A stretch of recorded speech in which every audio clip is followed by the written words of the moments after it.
Doctor Eduardo López Ventacur, ¿cómo está? Buenos Muy días. bien, muchas gracias, muy gentil de tu visita.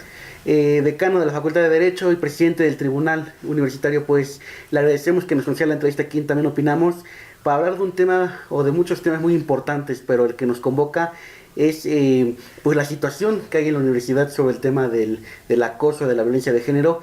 Usted ha sido muy crítico con las maneras en que se ha actuado ante esta problemática.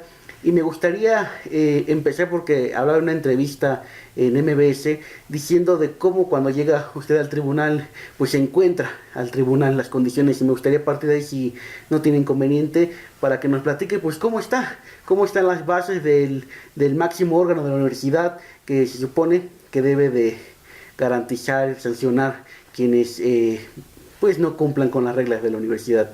Pues cómo está este mecanismo, ese lugar. Bueno, el Tribunal Universitario, bien lo señalas, es la base de sustentación, la máxima autoridad judicial dentro de la UNAM, cuyas funciones son pues las más relevantes para cualquier universitario, que es hasta la expulsión definitiva.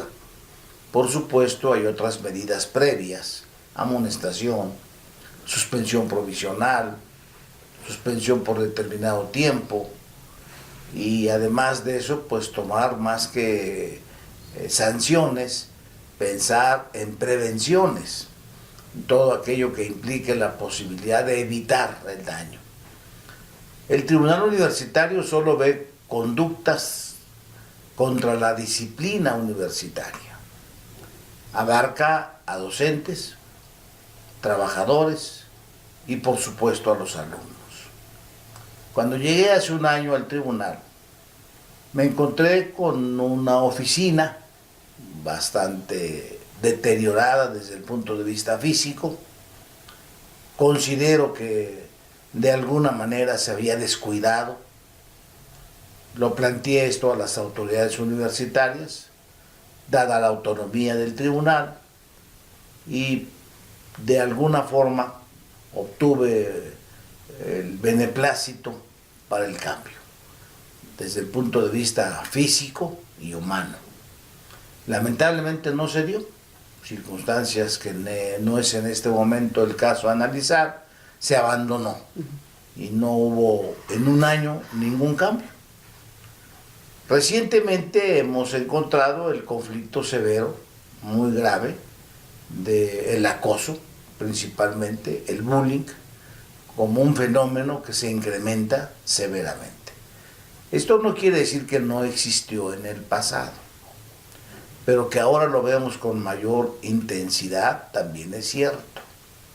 En este renglón, el tribunal ha sido puntual, muy claro, señalando que es importante llevar a un proceso legítimo, ordenado, a quienes cometan este tipo de infracciones.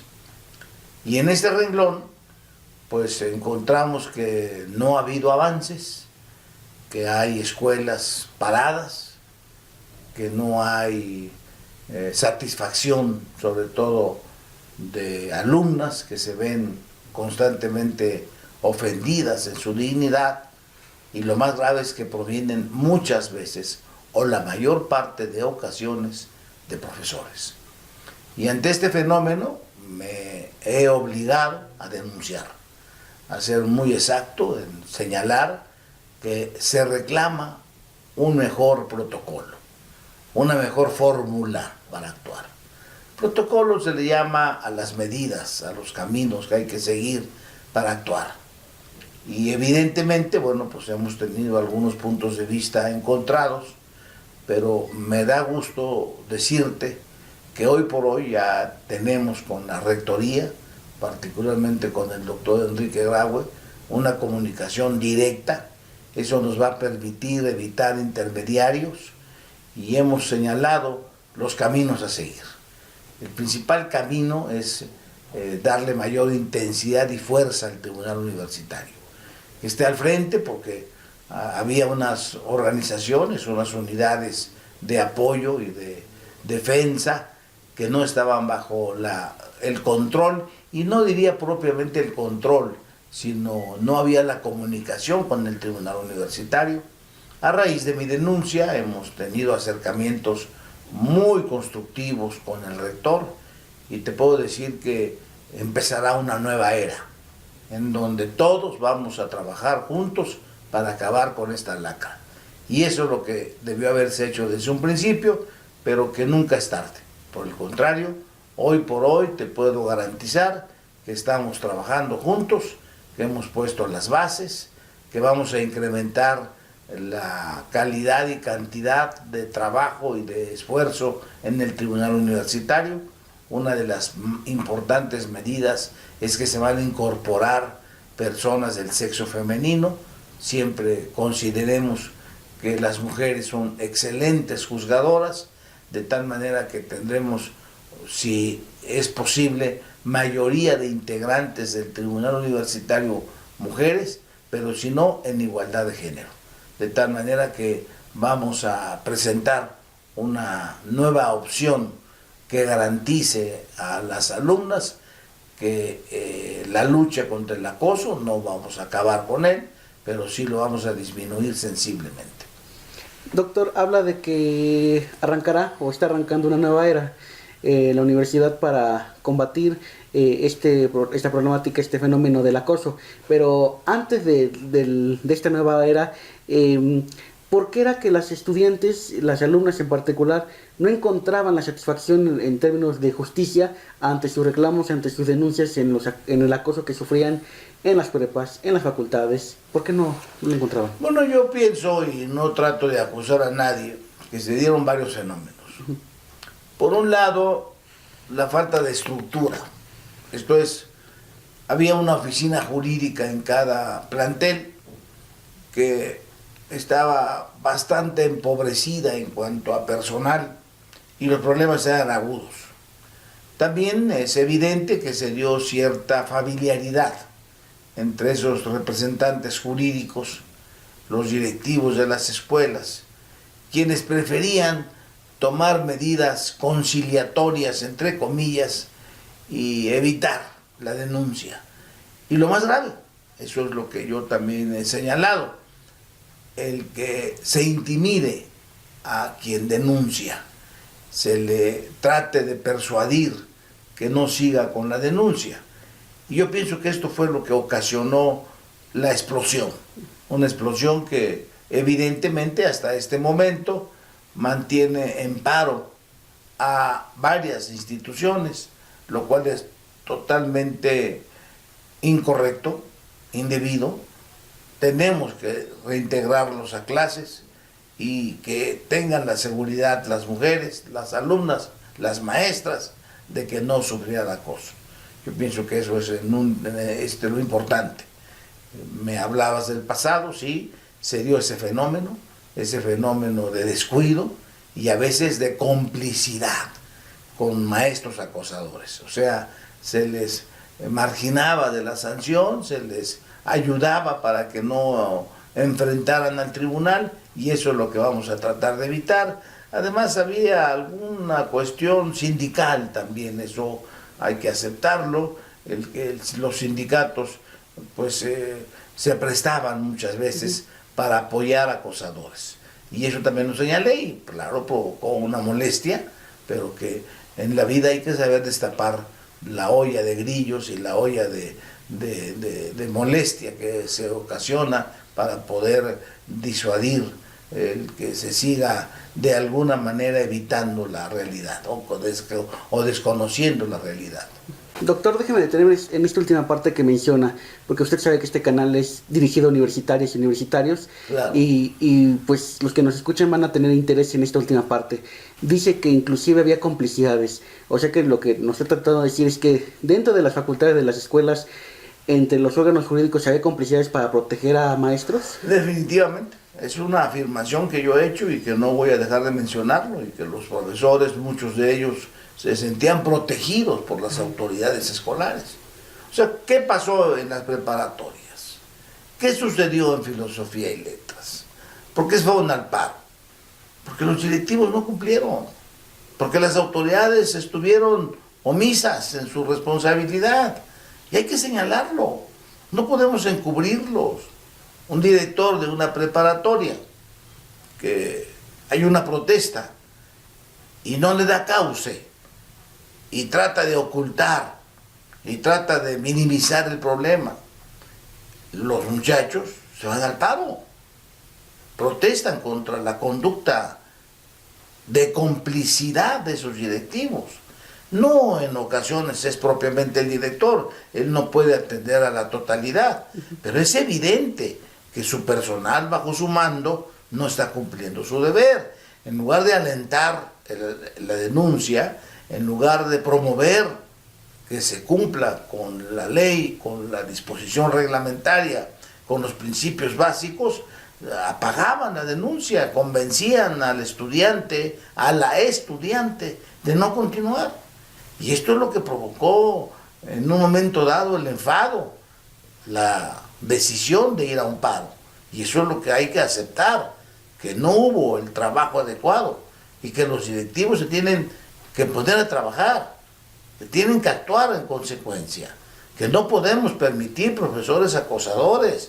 Antes los llamaban, oh, mira, ya una alumna presentó una denuncia, dale una disculpa y ahí termina todo. Eso es malo, porque este profesor al rato hace lo mismo y no hay una situación que impida de alguna manera que siga esa carrera de agresiones hacia los alumnos, impreparados, sin conocimientos pedagógicos, sin idea de lo que es el papel de un profesor, sus venganzas, sus actitudes agresivas, sus ofensas en solicitudes de todo tipo de favores, pues que no iban acorde con lo que es el respeto entre los universitarios. Las invitaban a salir, las invitaban a tomar café a jovencitas de 16, 18 años en una actitud verdaderamente negativa. Y eso es lo que se presentó en las escuelas. Por supuesto que este fenómeno fue la constante y donde señalé esa conducta indebida de las autoridades de no cumplir con su trabajo y que se sigue presentando y que ahora se debe de actuar contra esas autoridades. Un director que no está a la altura del reclamo de su comunidad debe de irse. No funciona, no está capacitado para dirigir una escuela, para dirigir un plantel. Un director tiene que dar seguridad al estudiante, tiene que darle tranquilidad al estudiante, tiene que darle los elementos para que el estudiante se sienta protegido. En tanto esto no se dé, hay que reconocer que hay una gran falla y que necesitamos combatirla. Hablar de generalizaciones es muy malo, ¿no? Lo sabemos muchas veces, pero de lo que usted sabe, estos casos de complicidades se dieron en muchas entidades de la universidad, ¿o son contados los casos? No. Esto se dio en... No se trata aquí de acusar a nadie porque no resolvemos el problema. No vamos a convertirnos en simplemente destructores de dignidades o de respeto. Todo el mundo merece respeto. Pero esto se dio en casi todas las escuelas. Encontramos el problema en casi todas las escuelas. Los jurídicos de las escuelas no trabajaran como era su obligación. Estábamos con una gran decepción por parte de estudiantes que iban al jurídico de cada escuela a presentar su denuncia y los empezaban a disuadir, a evitar que presentara la denuncia. Esto se dio en todas las escuelas, fue algo grave. Y eso es lo que, pues tal vez para evitarse el trabajo, para no levantar actas o llegar a arreglos en lo oscurito, como yo he señalado, llamaban al maestro agresivo, lo juntaban con el alumno o a la alumna y todo lo resolvían ahí en una plática pues bastante insulsa e irresponsable. Eso es lo que a mí me parece que no es correcto. Pero cuando usted me dice en qué escuelas, yo te puedo garantizar auténticamente que en la gran mayoría. Ese fue el fenómeno y en otras más grave. Te debe decir que están paradas las escuelas, te debe decir que no hay clases en la preparatoria 7, en la preparatoria 8, en la preparatoria 9, la 5 constantemente está en paro. O sea, esa es la demostración clara de que el conflicto está ahí. Doctor, usted como universitario, como hombre, como persona, cuando va a CEU o cuando está en la universidad y escucha a compañeras o ve pues, las pintas que hay que dicen una feminicida, una machista, ¿qué piensa? ¿Qué pasa por su mente? Bueno, que no estamos actuando como es lo correcto, que tenemos fallas, que yo como presidente de un tribunal no conozco y no sanciono, y no conozco porque no me informan. De ahí fue mi protesta, de ahí fue mi molestia y de ahí fue mi grito de desesperación, que provocó pues sin duda críticas, y acepto que se hayan presentado ofensas y críticas a mi persona. Bueno, pero si yo no soy el problema es la autoridad que no cumple con su trabajo. Yo denuncié y estamos acostumbrados al silencio, y yo por el contrario siempre he tenido la voz alta para precisar cuáles son los problemas severos a los que se enfrenta en el lugar donde me encuentre, y ahora en la universidad con mucha mayor razón, puesto que es mi casa de estudios. De tal manera que cuando veo una manifestación me irrita, cuando veo una protesta me incomoda, me uno a ella, soy parte de esa protesta. Y cuando inclusive critican que hay pintas, bueno, es que esa es la desesperación. Nadie lo hace por gusto, nadie sale a la calle para gritar si no es porque ya está decepcionado de todo el sistema. De tal manera que yo me uno a esas protestas, las hago mías, pero al mismo tiempo me causa dolor que la autoridad no actúe como debe de ser. Doctor, a raíz de sus denuncias que hizo, pues se supo que había presiones hacia usted para renunciar al tribunal. ¿Esas presiones siguen latentes o ya? No, yo pienso que en este momento, le vuelvo a decir, estamos trabajando de la mano. Creo que hubo, sin duda, como en siempre sucede, esto es algo cotidiano. Quien levanta la voz, quien critica, causa molestias. Y esto es lo que a mí me sucedió, pero no me importó. En este momento pienso yo y estoy convencido que estamos trabajando de la mano, que vamos a hacer cosas buenas, que vamos a realizar un trabajo excelente. Y sí se dio ese tipo de señalamientos de que me querían suspender, sustituir, en fin, una serie de comentarios y hasta un comunicado, ¿no? De comunicado periodístico, pero no lo tomé. Es más, yo se lo dije al rector, y esto, porque yo hablo con el rector, yo no hablo con segundas colaboradores de él. Mi trato es con el rector de la UNAM, con el doctor Enrique Graue. Ayer tuve una plática muy larga y muy satisfactoria y productiva. Mi trato es con el rector. Creo que el poder judicial de la universidad tiene que tener trato directo con el poder ejecutivo, que es el rector, y también con el Congreso de la universidad, que es el Consejo Universitario.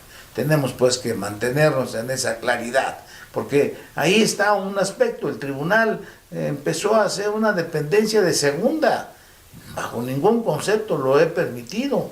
Creo que hay que dignificar al tribunal universitario, y ayer que estuve con el rector, pues hicimos comentarios indispensables, tomamos medidas, pensamos en un cambio de lugar del tribunal universitario. Ya está autorizado su traslado a la Torre de Tlatelolco, donde tendremos salas de audiencia.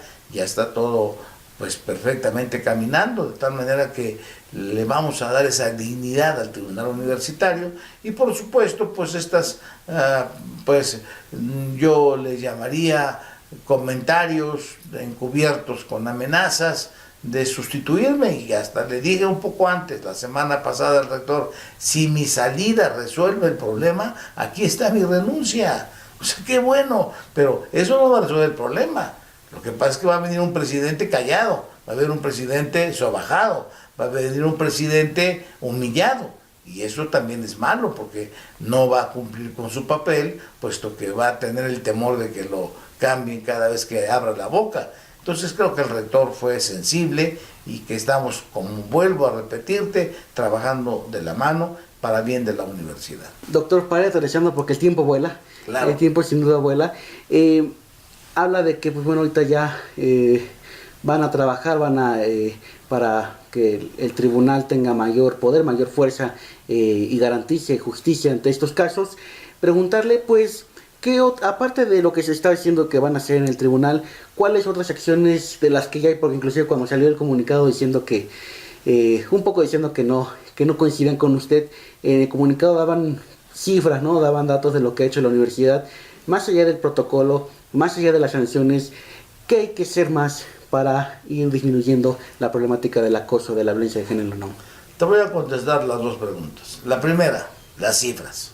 En efecto, el tribunal tiene unas cifras y las oficinas dependientes de la rectoría tenían otras, porque había asuntos que se resolvían sin la participación del tribunal, y eso es totalmente inadecuado.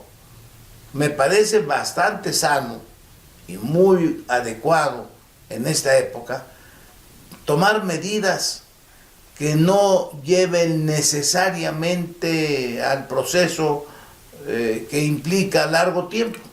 Qué bueno que haya arreglos, qué bueno que se den en un momento dado esas convenciones y que se logre una armonía entre la parte que acusa y la acusada. Qué bueno que haya una solución adecuada y satisfactoria para ambas partes, pero esto debe ser bajo el control del tribunal. O sea, no podemos dejarle a una oficina administrativa que sea la que llegue a una solución satisfactoria. Yo pienso que tenemos que estar enterados, no que lo hagamos. Entonces, por eso las cifras no coincidían. Yo tengo mis cifras y las autoridades administrativas escolares tenían las suyas. Y ahí es donde ya hemos puesto orden.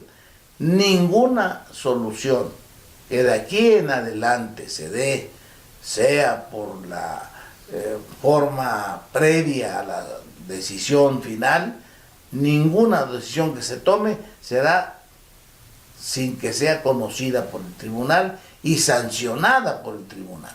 O sea, enhorabuena, nadie se opone a que haya un acuerdo previo y que solucione el conflicto, y eso es una de las medidas de nuestros actuales sistemas jurídicos.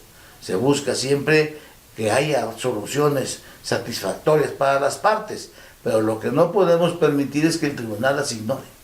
Y esto creo que ya es un adelanto en que habrá un control de estos arreglos que se hagan, siempre y cuando respeto a la dignidad, sobre todo de la persona que denuncie. Medidas a tomar. Bueno, definitivamente una de las más importantes medidas va a darle seguridad a la persona que denuncia. Y estoy proponiendo, lo cual está en proceso de aprobarse, el de que se guarde el nombre de la persona que denuncia para que no sufra bullying. No se trata de denuncias anónimas, no, sino en donde haya prudencia en cuanto al nombre de la persona que va a denunciar, para darle seguridad, e inmediatamente que denuncie a esa persona darle todo el apoyo psicológico y pedagógico. Esto es algo muy importante. Una alumna que va a denunciar, inmediatamente se le debe de apoyar psicológica y pedagógicamente. Y estamos en ese proyecto como una forma de resolver el futuro. No vamos a acabar con el acoso, no vamos a terminar con el bullying, es una amarga realidad, pero vamos a disminuirlo sensiblemente, mediante esta fórmula de garantizarle prudencia en el nombre de quien denuncia y que no se conozca. Porque muchas veces sabía en la escuela, fulana de tal ya denunció al maestro, y empezaban las presiones contra esta alumna de sus propios compañeros, porque ese maestro, bueno, pues tenía aspectos favorables, tenía inclusive algunos maestros de estos que bien llamamos barcos, pues tenían un buen ambiente con los alumnos, y claro, causaban incomodidad a la persona que denunciaba. No, ya retira la denuncia, ya no sigas, y todo esto que definitivamente no es lo debido. Destituir a las personas que están en estos organismos jurídicos, que usted ha dicho que en la gran mayoría había complicidades o se daba este caso, ¿no sería también otra opción para garantizar justicia? Claro, hay que cambiar, hay que sustituir, hay que buscar personas más adecuadas, eso es algo fundamental. Así es, perdón. No se preocupe.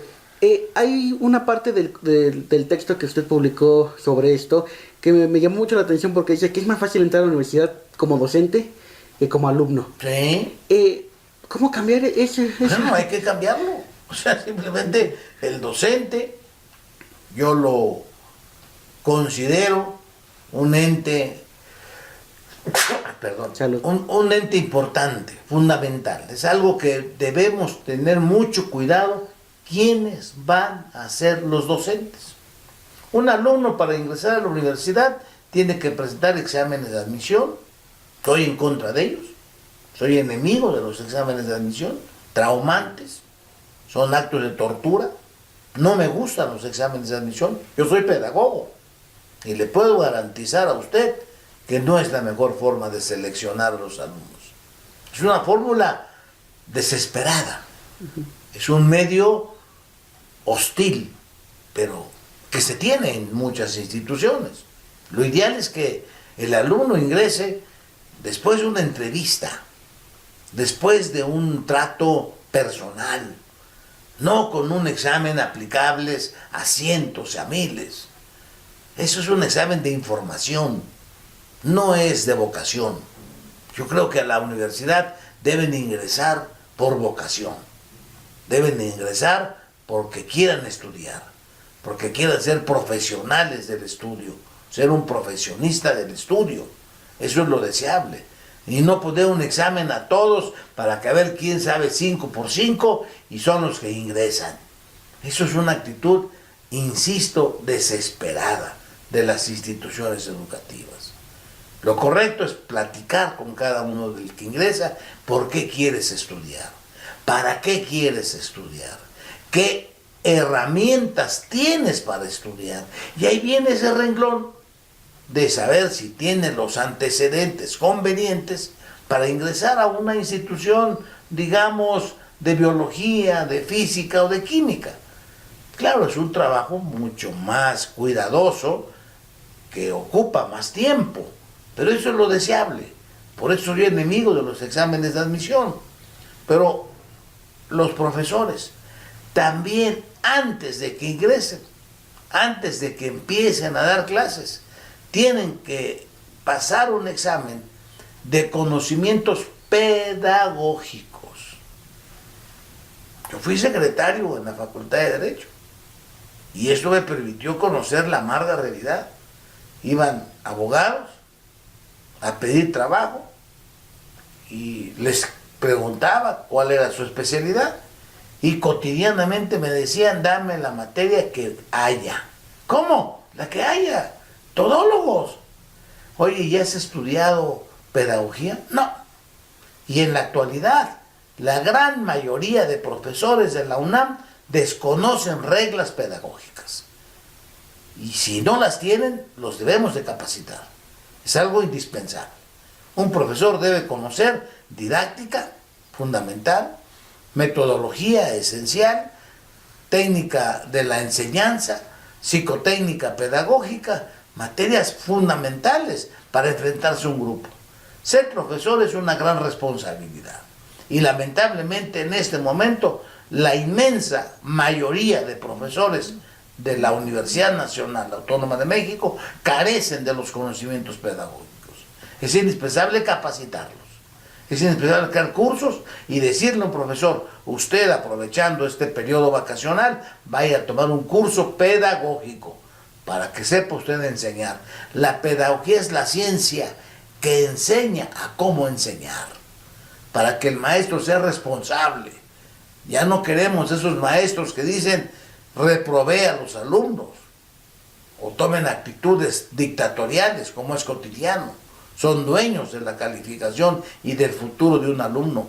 Queremos maestros comprensivos, responsables, que sepan enseñar, considerar la posibilidad muy pronto del examen departamental como una medida sana para evitar que el maestro enseñe lo que él quiera. Eso es lo que no podemos permitir más. O sea, que haya un programa que se respete y que haya una supervisión de que se cumple con ese programa. O sea, vamos también a darle este enfoque para que el alumno no se decepcione, porque muchas veces el abandono de la escuela se da porque el alumno se decepciona de su institución, porque hay carencia de buenos profesores. Creo que es algo que no debemos olvidar en lo que implica todo este problema, porque también hay maestros acosadores porque ignoran el respeto, porque desconocen su forma correcta de conducirse, además de que son pícaros ya en un sentido muy claro de la palabra. Pues aquí hemos hablado de dos puntos, dos problemáticas importantes que pues sin duda obligarían a hacer reformar a la universidad en varios puntos, doctor. Pues le agradezco enormemente que me haya recibido aquí en su oficina, en su domicilio, de platicar aquí para También Opinamos, y pues muchísimas gracias por la oportunidad. Es un placer, y siempre que haya la oportunidad de que comentemos estos temas que nos son fundamentales, cuéntenme a sus órdenes. Sin duda, pues muchísimas gracias, doctor, y gracias a ustedes por vernos aquí en También Opinamos.